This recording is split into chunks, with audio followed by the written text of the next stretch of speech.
Today I'm using a 5x7 piece of paper, and you can see that I sketched out a little tiny barn on the left, and I have a little bit of a hillside on this paper. I'm using the Arches Cold Press 140 paper. I use it because it's 100% cotton, guys. And what's great is when I put a layer of paint on and I have wet this down, it's going to go down into the layers of that cotton, into that paper. And that's what allows me to go back and add additional layers of paint on top. And today, because I'm using a larger size and it's going to be very wet, I went ahead and picked up this board that I have. It's like a white foam board. I bought it on Cheap Joe's. I'll list my materials down in the description. But I know my paper would buckle because my house is a little bit dry right now. It's been in the winter when I've been painting. And I don't want my paper drying out, so I'm going to add water in. I'm going to let my paper sit for a second. I'm going to add more water in. And I do that because I want that water, just think about layers of cotton just put together. And I want the water to go down into those layers. So that way when I add some of my paint coming up, it's going to go down deep, but it's not going to dry too quickly and I can play with it. So today I want to show you some clouds. Now this is a longer video, but in this video and this cloud series painting, what I'm going to do is use an angled view of a storm coming in, and so I'm working in a diagonal. And although you see my paper kind of horizontal, I do at times take my board and I will tilt it so that way that if there's any water that's going to flow, it is going to flow in that diagonal. So I'm just helping my painting do that. I'm using a lot of ultramarine deep right now. It's ultramarine blue deep, and then some neutral in there. That's the grayish or the blackish tone. And I add a little bit of permanent violet in there too. And I'm going to keep layering this paint down. And on the right hand side, that's where I'm adding a little bit more cerulean blue. It's a lighter blue, but what I'm doing is just introducing the paint to the paper. I'm looking to see how dark do I want to go. So let's keep moving on. Keep watching the video. We're going to add some layers in. It's going to add some beautiful textures into the paper and the paint because this is gradiating paint. So the paint is going to soak into the paper, but it's going to sit in the ridges. And if the paint sits in the ridges of the paper, you're going to have this really cool texture look.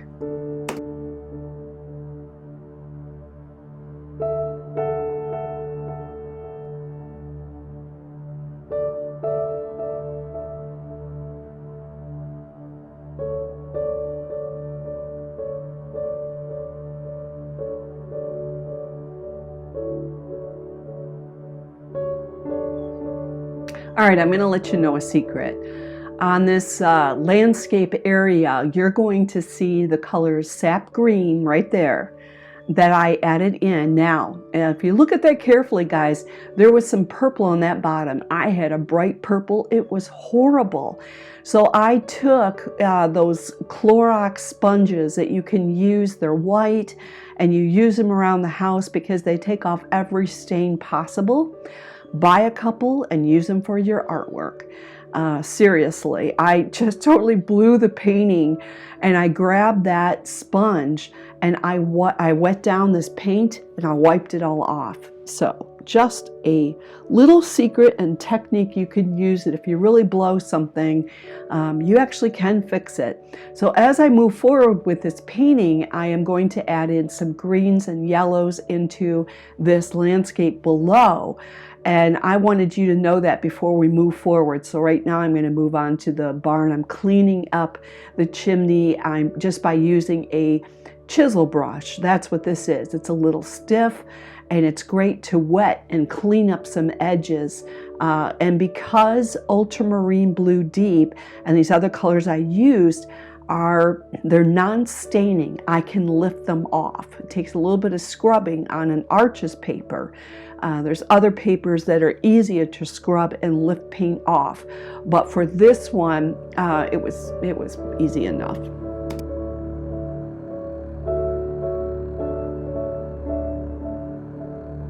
One of the things that I wanted to consider when painting this picture was how beautiful and bright a field is when you've got a heavy storm going on. Take a look at fields at times when you've got those nice billowing dark clouds coming in.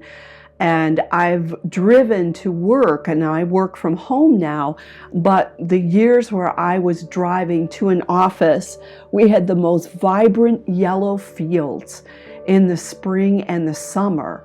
And when we had storm clouds that were coming in, that field just glowed.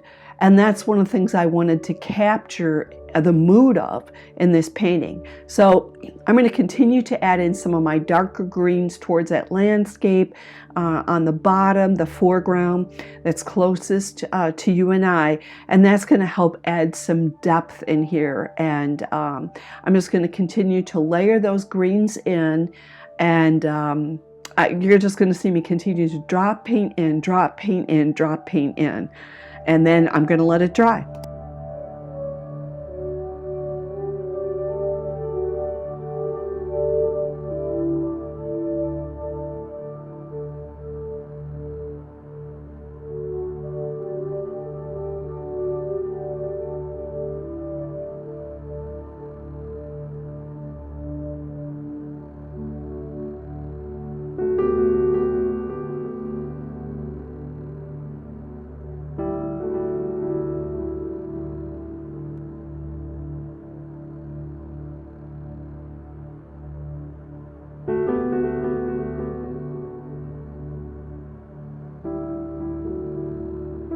I'm using neutral mixed with some of my leaf green, and I added a tiny bit of ultramarine blue deep, and I'm dry brushing. I'm basically taking the side of my brush.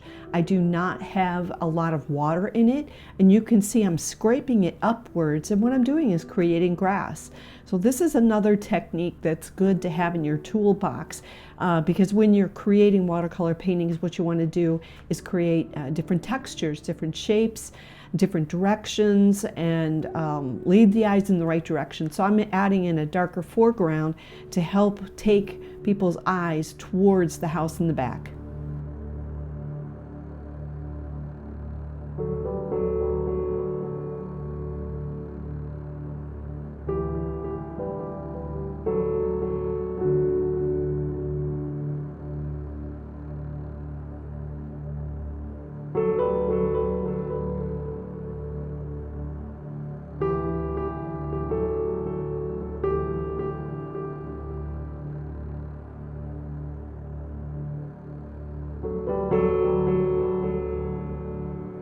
I'm adding these trees in after the fact, so I'm using a little bit of white gouache mixed with Aureolin yellow.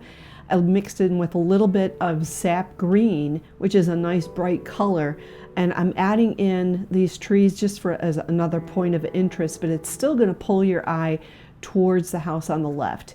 So once I did that, then I added in a little bit of darker green towards the bottom of the tree, because that's where the shade would be, and then I'm going to add in the tree trunks.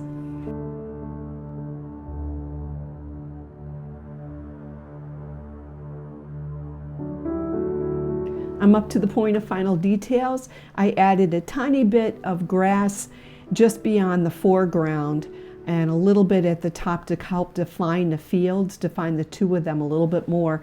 That's it. I hope that yours turned out well. I would love to see that, and down below in the description you can see how to do that. If you would like to paint more pictures like this, I've actually included suggestions for you throughout this video, plus also the end screens will give you a few additional ideas about painting landscapes or tools or techniques. So I enjoyed my time with you. I look forward to seeing you next time, guys.